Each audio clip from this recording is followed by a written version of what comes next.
Good morning, and it's good to have you join us this morning. Yes, good morning, Cecilia and Ty is here. I, Tayo. Thank you, Tayo Salah. Great to be part of Channel Sports this morning. All right. okay, are you excited that football is returning and it's starting with Germany? I'm talking about top five European clubs. Yeah, top five European leagues. Germany is the first to really start football this weekend. Well, it's a mixed feeling. From a fan perspective, yes, I'm excited because we've had to live for over 66 days without our beloved football. But as a person who is actively involved in the coverage of the Bundesliga, not so excited because we are still not allowed to go anywhere near the stadium. So it's mixed feeling actually. Okay, Omar, I mean, you said it, mixed feelings. I get the impression as well, too, that the fans or people, Germans generally, are split on the return. Of football. Some people feel no football should be played at all, while some people feel, of course, yeah, why not? Perhaps the return of the beautiful game will help lift the very low morale in the country. From your interactions with fans and with Germans, what do you think is the predominant feeling out there? I think that the interesting thing is that people out here are not really, excited. For There's still a palpable fear for the coronavirus around here. People are more focused on being able to get back to life again. They believe that wanting to play football in the face of the coronavirus pandemic is highly insensitive. Some persons say, for example, parks are closed. If you go around my community, you are going to see all of the parks are taped, and it says that kids are not allowed to come in here. So if a single child is not allowed on a swing, how come you want a large number of people? Yes, it's going to be played behind closed doors, but you're going to have 333 individuals into a stadium to prosecute a Bundesliga game. So people believe that it's highly insensitive, and of course the virus continues to spread. It is not the right time to play football. They believe that football is still very sick and should stay on lockdown. Unfortunately, decision has been made. There's no turning back now. The league will start tomorrow, so we're Yeah. going to dive straight into the matches for the weekend. Of course, there's no bigger than the derby between Schalke and Borussia Dortmund. Of course, the fans have been taken out of it now, so the atmosphere won't be as great, but we should still expect a very, very exciting match. Of course, the Riviera Derby is one of the most keenly anticipated games in Germany. Two teams in a region called North Rhine-Westphalen. Dortmund, Gelsenkirchen, where Schalke 04 is based, is just 30 minutes away from each other. And of course, when these two teams play, it's always a big game to talk about. And if you look at the fact that in the last three meetings, Schalke have beaten Borussia Dortmund. They have failed. They have not lost a game at the Signal Iduna Park. And of course, last season they beat Dortmund by 4-2, which basically ended Dortmund's title ambition. But when you look at how rusty both teams could be, you may not expect premium football as usual. But again, both teams, especially Dortmund, are looking to reduce the gap, 4-point gap between them and Bayern Munich. So they will be basically eager to get the bragging right. And of course, going forward, they've got two of the most exciting young talents in Europe, in Jadon Sancho and Erling Haaland. These are two players that are going to prove very key for them in this game. So it promises to be, on paper, an exciting game. But of course, without the fans, the excitement is away. But they say in life, when the preferred is not available, the available becomes the preferred. So we are going to enjoy the best and hope that the two teams will serve some exciting football in a moment where we are all bored to death. Interesting. Everyone is bored. But then you mentioned people not really happy that the games are going on, despite the fact that we still have, the spread is still there, and the fact that there might just be an outbreak. But then these players, we know what the federations they've actually put in place to ensure that we're testing and players are safe and everything. But for you as a journalist, are you afraid? I mean, how are you guys going to, go out, interview players? Are you going to use through the usual technology, or journalists will be allowed to get into the stadium? Well, I think I got a message from the DFL, a communique sent around to journalists who cover the Bundesliga. And it says that because of the fact that there will be a reduced number of persons that will be allowed into a Bundesliga ground. For example, for each Bundesliga game, you're not going to allow more than 333 persons, which include players, match officials, and media persons from the clubs and broadcast partners. So in that case, non-right holders like myself are still not allowed into the stadium because obviously they want to basically reduce the possibility of the spread of the virus. So we're still going to be monitoring away from the stadium and using technology to be able to report, the games. How tough is that going to be, knowing that you just can't be there to see the games like you would have loved to? It's not a good feeling, actually, because the excitement that comes with this job is being right in front of the action, right? That is why you are able to translate and communicate what is happening in the stadium to the fans back home with a level of authority.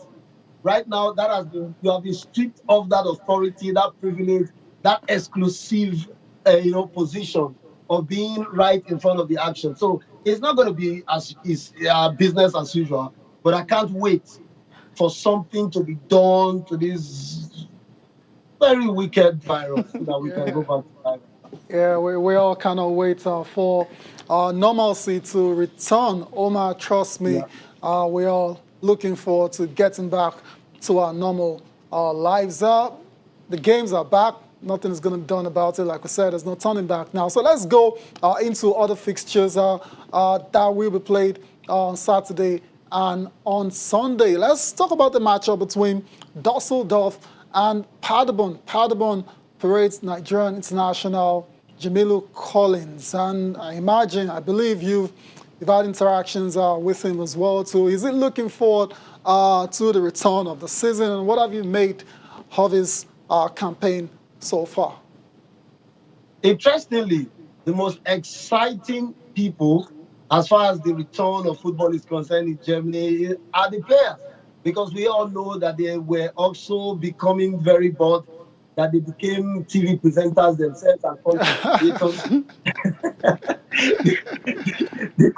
They couldn't wait to go back to football. I spoke with Taiwo when after his first training, over a long period of time. He was so excited, and he said he felt good to be able to touch football again.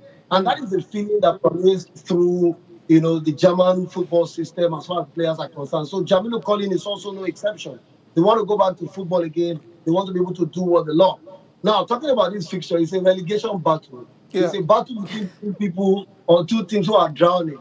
So it's going to be a feisty one. Because Paderborn, they don't want to go back to Bundesliga 2 where they actually just came from.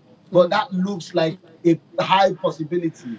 And of course, they face another team that is drowning in Fortuna Düsseldorf. But Paderborn, they have a way they create surprises. We saw them against Bayern, where they scored 3 breathtaking goals. And of course, Jamilu Collins, one of the goal scorers. It promises to be an exciting game. And of course, more exciting because both of them are drowning. Interesting. That's very, very, another fixture to savor. Relegation battles have their own way of being very exciting as well. And on Sunday, the defending champions, Bayern, will be taking on Union Berlin. Bayern have not had it all their way through the season. They've had stiff competition from Leipzig and Dortmund, and the likes. But they seem to have found form again, and they'll be looking to go again and perhaps retain their title. They restart their season against Union Berlin away from home. Yeah. Yes, it's a tricky type. Union Berlin seem to have the attributes of giant killers, even though they are also a very modest team. Union Berlin is not one of the big teams in Germany. Even in Berlin, where they reside, they are not the biggest. You have Hertha Berlin, who Right. is the biggest team from Berlin. But Union Berlin are beginning to prove a point that even in the city of Berlin, you can find a new team that can create history.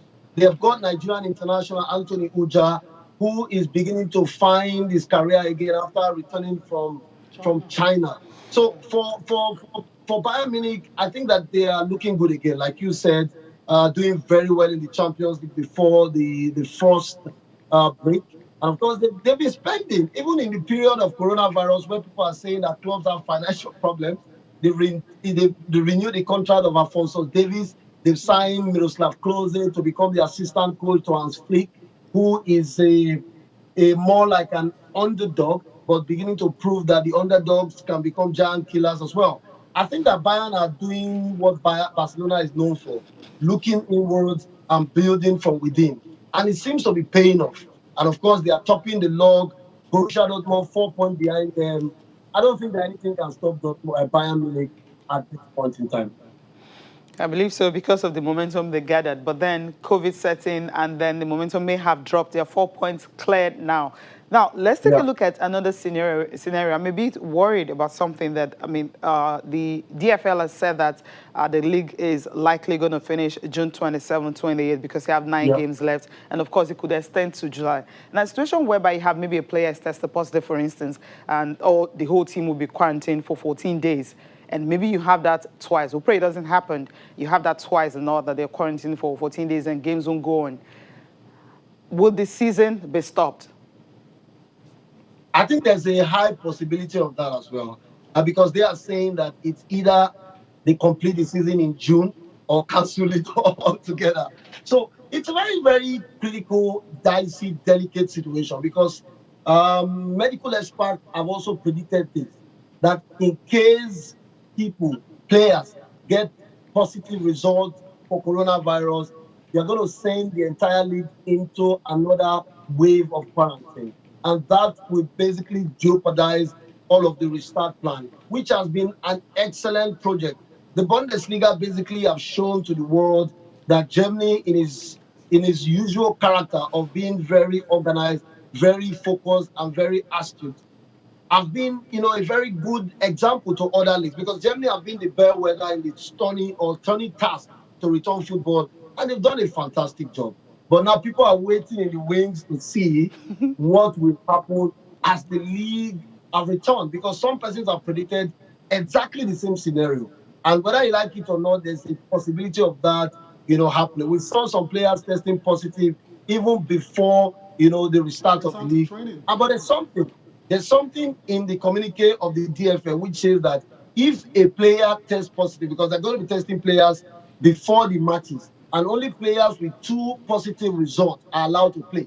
But they also say that if a player tests positive, they are not obliged to inform the media. That is quite tricky and quite controversial. They have their reasons. I'm sure they are trying to avoid a a high level of scrutiny and criticism from those who are against the decision to restart football. All right, Oman, thank you so much for throwing more light on this. And we hope that the games will go ahead. And of course, we won't have a very, very difficult situation whereby the games will be stopped in the middle of it restarting. Thank you so much. Always a pleasure. Ah,